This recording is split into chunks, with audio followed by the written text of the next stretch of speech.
through the mystic eye, eminent personalities from various walks of life in conversation with Sadhguru.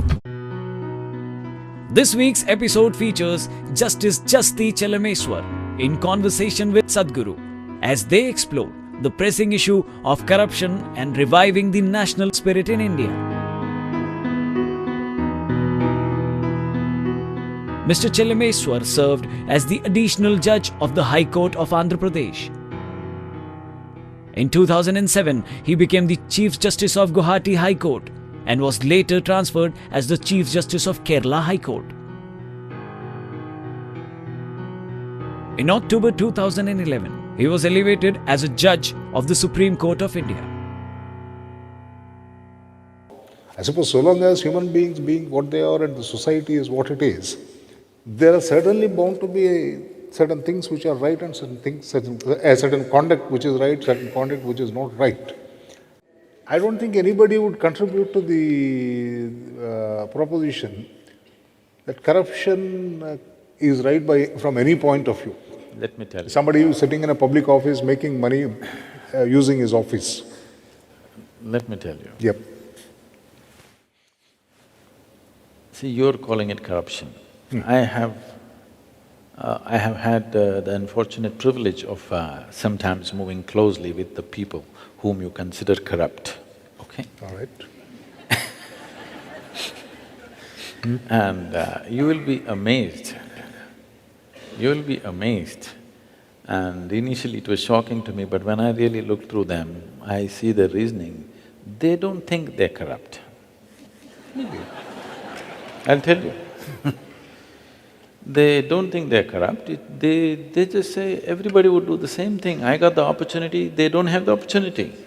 So they're only complaining that they don't have the opportunity. So what is corruption, what is not corruption itself is not defined. I'm not trying to give an escape route for all these people who are doing horrible things to the nation. So the only thing that can fix this country in terms of corruption is, we need people who have a huge passion for this nation, okay? So right now, we need somebody who is capable and who has great passion for this nation. That is the only way, it is not all problems will be fixed.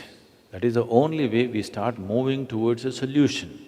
Right now, we are heading for a big problem because what holds a nation together, everybody must understand. If you want to run a nation, whatever the nation, you must understand what is it that binds the people. There is some passion, because nation is just an idea. It is not a reality, let's understand this. Nation is just an idea. What is it that binds all the people as one nation? That idea and that passion has to be constantly strengthened.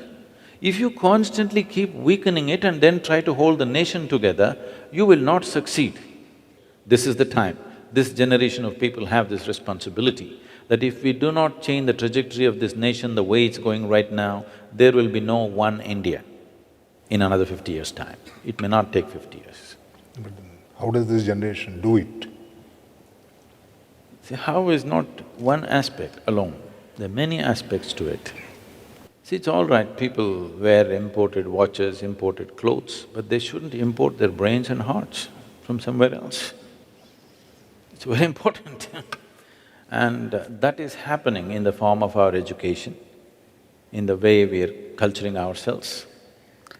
There is nothing wrong with anything that comes from outside the country. We must take the best that comes from everywhere from the world. That is the nature of any evolving, growing society. But at the same time, what holds us together as a nation should not be sacrificed. If you sacrifice that, you won't be able to hold it together. People will not stay together. You know, you can't hold 3, 4 brothers together. Unless you bind them emotionally and create a passion towards something, you can't bind them together. If the parents did not take care of that, you can't hold them together, they'll go away somewhere. If they live far away, they won't fight. If they come close, they will be in your court. You must understand what holds the nation together. The basic thing that held this nation together was always that in this nation, we did not believe this nor that. Only thing is, we knew we have to become free. Liberation was the highest goal. If you keep it that way, if you manage to activate this back in the society, you will see people will stay together. Otherwise, every group will form its own belief systems and they will all go separate. You can't keep them together. At the very birth of this nation, we broke into three pieces. Every 100 years we may come to it, or less, if we do not take care of a few fundamentals. And what measures are to be taken to create that atmosphere where people work towards that goal? It's best that what you're strong on, you build on that. You don't try to build an America, an United States of America and India, it's never going to work. You build an India in India, a strong, powerful India you can build. The North American people are there the way they are because they came there for a different reason and they came together for that reason and that reason is working for them. Here it's not like that.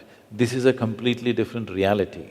You're trying to superimpose another reality upon yourself, that will not work.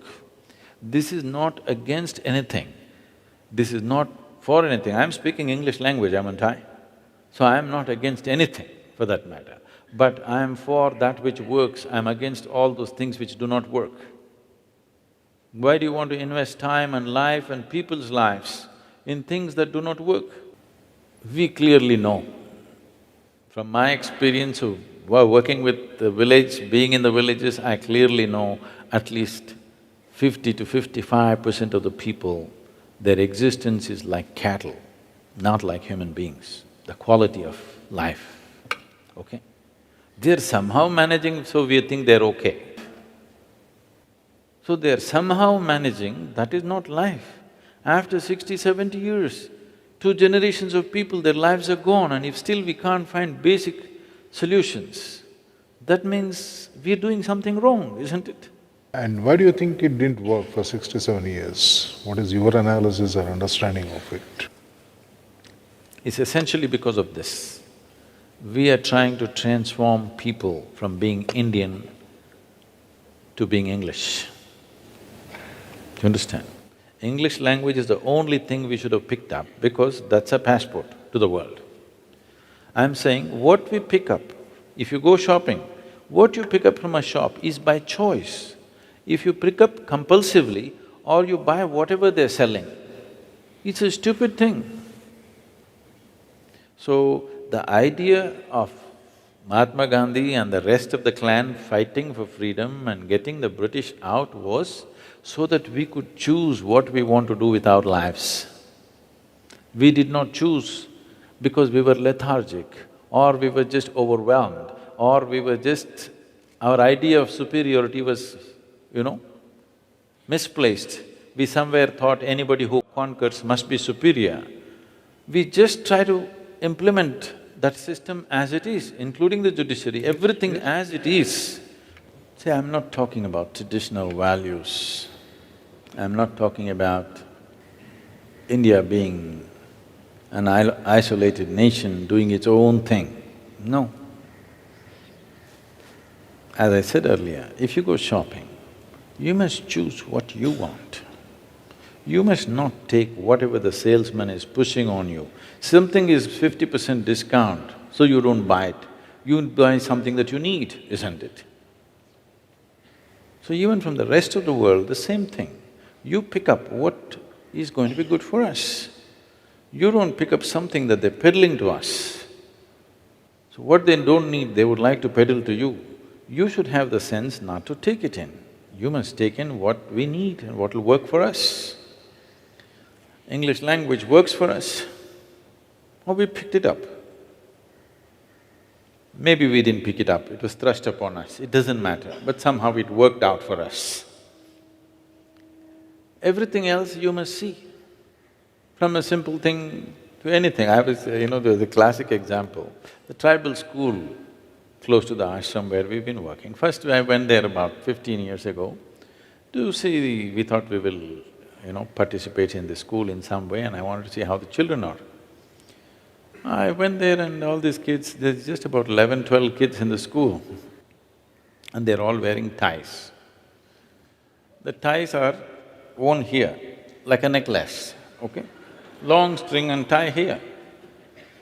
So I said, first thing is, remove these damn ties. Why are these children hanging these ties here on their chest and walking around? This is not a necklace. But the kids don't know what's the difference. Something you have to wear like this, they know only this and they're wearing it. In Tamil Nadu, if you wear tie in the summer, it's as good as a nose, you know. So I'm saying from something so simple, what food to eat, what is comfortable in tropical weather, what is the best thing to eat, what is the best thing to wear, is something that we have to look at, isn't it? You just don't have to imitate somebody simply because they managed to conquer you. They did not conquer you because they were superior people.